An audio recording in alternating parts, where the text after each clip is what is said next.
출애굽기 31장 18절의 이 본문을 가지고 증거판에 담긴 구속 경륜을 살펴보도록 하겠습니다. 이 내용은 구속사 시리즈 제7권과 9권의 내용으로 이 증거판이 무엇이고 또 오늘날 우리가 알아야 할 간직해야 할 증거판이 무엇인지를 가르쳐주고 있습니다. 주전 1446년 3월 2일부터 모세는 하나님을 만나기 위해서 2291m에 해당하는 가파르고 높은 시내산에 8차례나 오르는 극한 수고를 하였습니다. 그러한 가운데에 제6차와 8차를 통해서 모세는 두 번에 걸친 40주야를 떡도 먹지 않고 물도 마시지 않은 채로 하나님께 엎드려서 기도를 올립니다. 그럴 때 하나님께서 십계명을 친수로 돌판에 써주셨습니다. 이 십계명은 히브리 원어로 아세레트 하 데바림이라고 합니다. 자, 이것은 열 말씀들이라고 하는 뜻이 있습니다. 열 말씀들. 10이라고 하는 숫자가 가르쳐 주듯이 이거는 완전수, 충만한 숫자입니다. 하나님의 말씀은 완전하고도 절대적인 말씀이라는 것이죠. 따라서 오늘날 우리가 반드시 지켜야만 하는 영원한 언약이기도 합니다. 그런데 성경을 보면 첫 번째로 이 십계명을 적은 두 돌판을 가리켜서 증거판이라고 부릅니다. 이 돌판을 증거판이라고 하는데 왜 증거판이라고 부를까요? 그 이유는 바로 이것이 이 십계명 언약의 말씀이 하나님의 증거가 되기 때문입니다. 이 말씀은 곧 하나님 자신을 나타내고 또한 하나님의 뜻을 증거하는 그러한 내용이 되겠습니다. 이 증거라는 단어는 히브리 원어로 에두트라고 합니다. 이 에두트라는 단어는 우리가 어떻게 대해야 될지, 주의 증거를 어떻게 대해야 될지를 시편 119편 기자가 말씀을 하고 있는데요. 시편 119편 기자는 에두트를 향한 간절한 마음을 노래를 했습니다. 이 에두테는 우리가 어떠한 재물보다도 더 즐거워해야 합니다. 시편 119편 14절 말씀에 내가 모든 재물보다 재물들을 즐거워함 같이 하나님의 증거, 주의 증거를 즐거워하였다고 고백을 하고 있습니다. 특히 111절에서는 이 주의 증거를 영원히 기업으로 삼을 정도로 이토록 즐거워하고 사랑했습니다.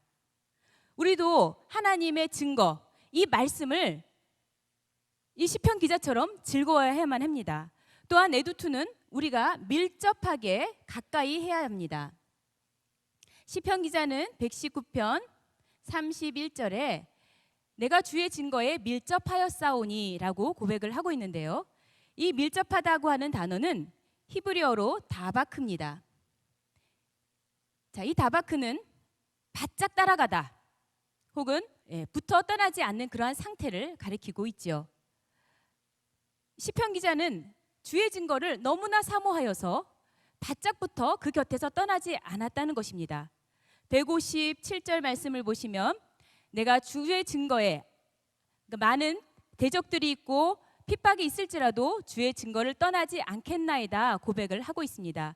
이렇게 시편 기자처럼 에두투를 대하는 우리의 마음도 더욱더 사랑하는 마음, 가까이 하는 마음으로 대하시는 여러분이 다 되시기를 바랍니다. 이 에두투라는 단어는 에드라는 단어에서 나왔습니다. 이 에드라는 단어는 어떠한 뜻이 있냐면 증인, 목격자라는 뜻이 있습니다. 증인, 즉 이 하나님의 말씀이 우리에게 산 증인이 되고 또 우리 역시 이 말씀으로 인해서 말씀의 목격자로 만들어 주신다는 것이죠. 증인과 목격자는 보고 들은 것을 증거하는 사람입니다. 성경에 보면 베드로와 요한이 예수 믿는 자들을 핍박하는 공회 앞에서 담대히 말씀을 선포하는 것을 우리는 볼 수가 있습니다. 사도행전 4장 20절 말씀을 볼 때에 우리가 보고 들은 바를 말하지 않을 수가 없다라고 하는 당당한 모습을 통해서 증거자가 어떠한 자세를 가져야 되는지를 우리는 알 수가 있는 것입니다. 십계명의 말씀이 우리 속에 담겨져 있을 때, 그러할 때 우리도 하나님의 산 증인이 될 수가 있습니다. 그러할 때에 우리는 세상을 향해서 하나님의 그 긍휼하시고 무궁하시고 영원하신 사랑을 전파할 수가 있는 것입니다. 이번 하계대성회 때에 다들 참석하셔서 말씀의 목격자 되시고 또한 하나님의 말씀의 산 증인이 되시는 여러분 모두가 되시기를 간절히 소망합니다. 이 두 돌판 증거판을 보시면은 하나님께서 친수로 써서 돌판에 적어 주셨는데요. 이 내용은 오늘 본문 말씀 출애굽기 31장 18절에 나와 있습니다. 이는 돌비니 하나님께서 친히 돌판에 기록하였다고 말씀을 하고 있죠. 그렇다면 이 친수로 기록했다고 할 때에 1규빗, 자, 가로 세로가 1규빗 되는 이 돌판에 과연 얼마나 많은 글자들이 새겨져 있을까요?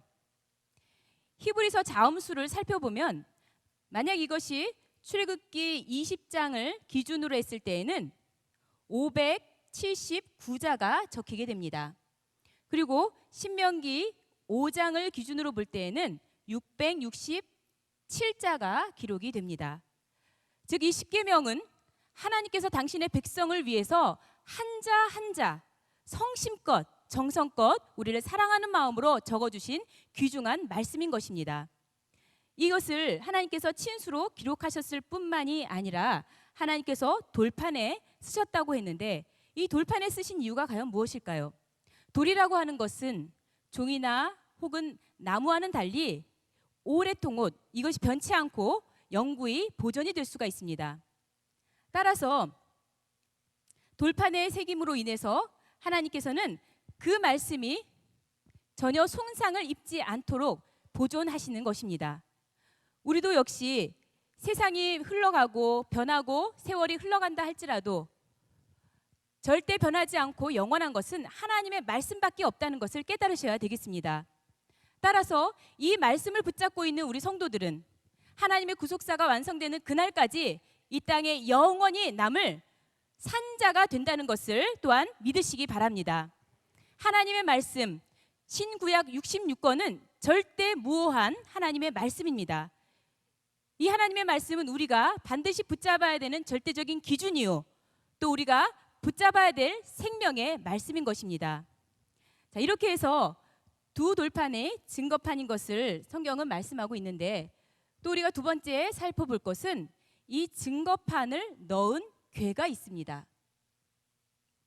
이 증거판을 넣은 궤를 가리켜서 증거궤라고 합니다. 이 증거궤는 언약궤와 같은 것이죠. 하나님께서는 출애굽기 25장 16절과 21절을 통해서 내가 줄 증거판을 궤 속에 넣으라 라고 명령을 하셨습니다. 그렇다면 하나님께서는 왜 이렇게 궤에다가 넣게 하셨을까요? 이 궤라고 하는 단어는 히브리 원어로 아론이라고 합니다. 궤에 넣으신 이유는 바로 이 말씀을 보존하기 위해서입니다. 계시록 22장 18절과 19절 말씀을 볼 때에 이 말씀을 빼거나 더해서는 안 된다고 말씀을 하고 계십니다. 또한 신명기 4장 2절이나 12장 32절 말씀을 볼 때 하나님의 말씀을 절대로 가감하지 말라고 명령을 하고 계십니다. 자, 이렇게 하나님은 이 언약의 증거판을 나무궤 속에 안전하게 보관하심으로써 하나님께서 직접 새겨주신 글 외에는 절대로 추가되거나 그 말씀이 지워지거나 혹은 변질되지 않도록 하신 섭리를 우리가 볼 수가 있습니다. 그런데 이 궤와 관련해서 이 증거궤와 관련해서 성경에는 하나의 난제 구절을 우리가 찾아볼 수가 있는데요. 자, 어떠한 난해절이 있느냐면은 이 시내산 언약을 체결한 이후 38년이 지났을 때 광야 말기입니다. 그때 이스라엘 백성들이 아론에게 원망하는 사건이 있었습니다. 하나님께서는 아론의 지팡이에만 싹이 나게 하심으로써 이가 바로 하나님의 택하신 자라는 것을 증거로 보여주셨습니다. 그런데 그 아론의 싹난 지팡이, 이 지팡이를 보관하게 하셨는데 민수기 17장 10절 말씀을 보면 그것을 가져다가 증거궤 앞에 보관케 하신 것입니다.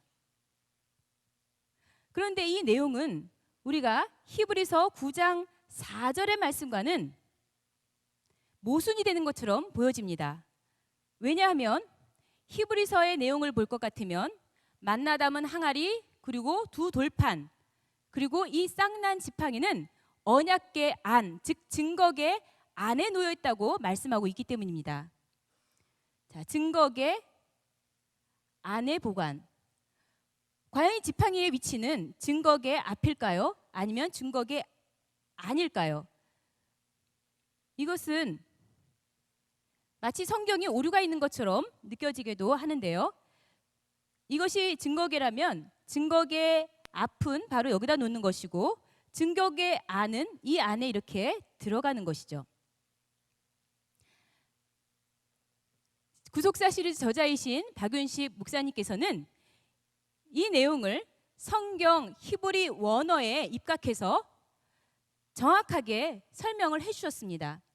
민수기 17장 10절 내용을 볼 때 이것을 원어로 살펴보면 리프네 하 에두투, 즉 이 증거궤를 나타내는 단어를 보면은 에두투라는 단어를 썼습니다. 이것은 앞서도 살펴봤듯이 바로 증거판을 가리키는 단어입니다. 출애굽기 31장 오늘 본문 말씀 18절이나 32장 15절, 34장 29절 모두 다 증거판을 가리킬 때에 이 원어는 에두투라는 것을 우리는 확인할 수가 있습니다. 자, 그렇다면은 이 내용은 원어에 입각했을 때 지팡이를 증거판 앞에 보관하라는 것이 정확한 번역입니다. 즉 지팡이는 바로 이 안에 들어있는 증거판 앞에 이렇게 보관이 되었던 것이죠. 성경을 믿지 못하는 사람들, 성경에 오류가 있다고 하는 사람들에게 저자 원로 목사님께서는 박유신 원로 목사님께서는 구속사 시리즈 제9권을 통해서 절대 성경이 무한 것을 여기서 증명해 주셨습니다. 자, 이렇게 증거판을 넣은 증거궤도 우리가 살펴보았는데요. 자, 그렇다면은 이 증거판의 구속 경로는 무엇인지 보도록 하겠습니다. 과연 이 증거궤, 증거판, 자, 이 증거판은 현재 어디에 있을까요? 보신 분이 있을까요? 이 증거판은 우리가 역사를 보시면 솔로몬 성전이 지어졌을 때에 이 언약궤를 성전 안으로 옮긴 내용이 성경에 있습니다. 자, 그때의 왕상 열왕기상 8장 9절을 보시면 이미 그 속에는 만나 담은 항아리나 아론의 싹난 지팡이는 사라지고 두 돌판 거기에 있었다고, 남아 있었다고 말씀을 하고 있습니다. 그런데 이 두 돌판, 증거판마저도 바벨론이 침공했을 때 주전 586년 바벨론이 침공해서 예루살렘 성전을 다 회파시키고 불태워 버렸을 때 언약궤와 함께 사라지고 말았습니다.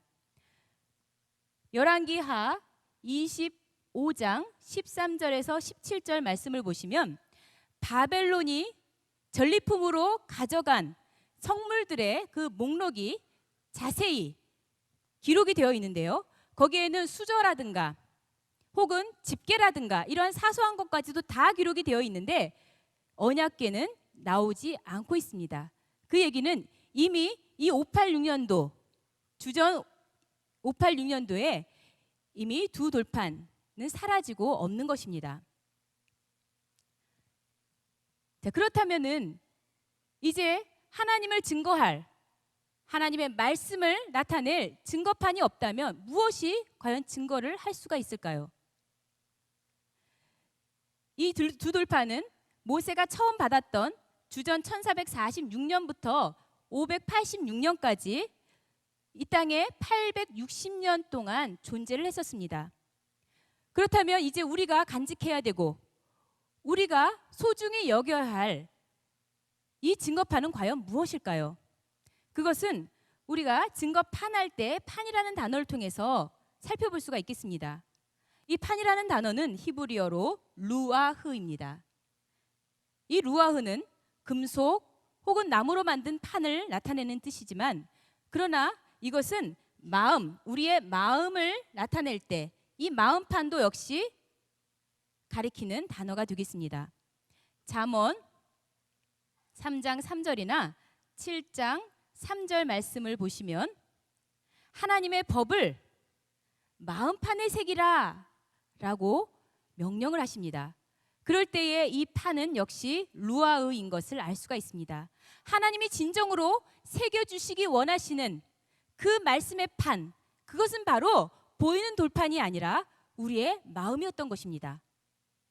따라서 예레미야 31장의 33절 내용을 볼 때에도 하나님께서 이렇게 말씀하십니다.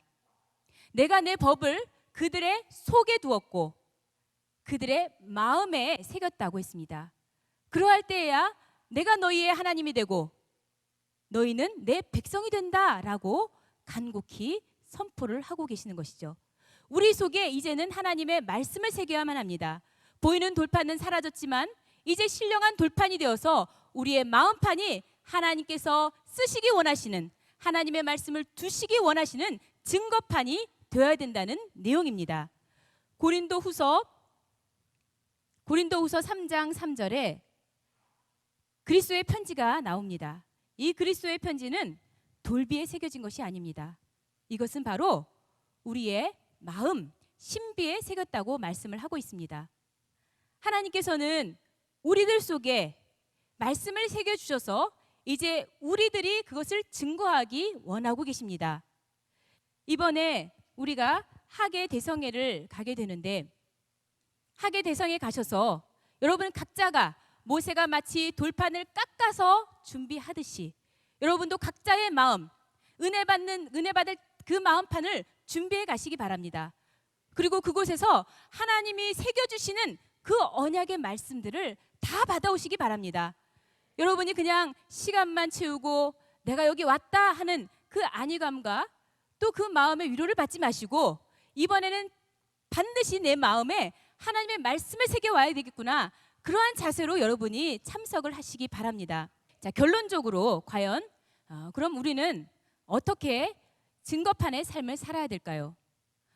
우리가 증거판의 삶을 산다고 할 때에 우리 속에는 먼저 증거가 있어야만 됩니다. 그 증거는 다름이 아닌 하나님의 말씀입니다. 또한 이것은 바로 믿음입니다.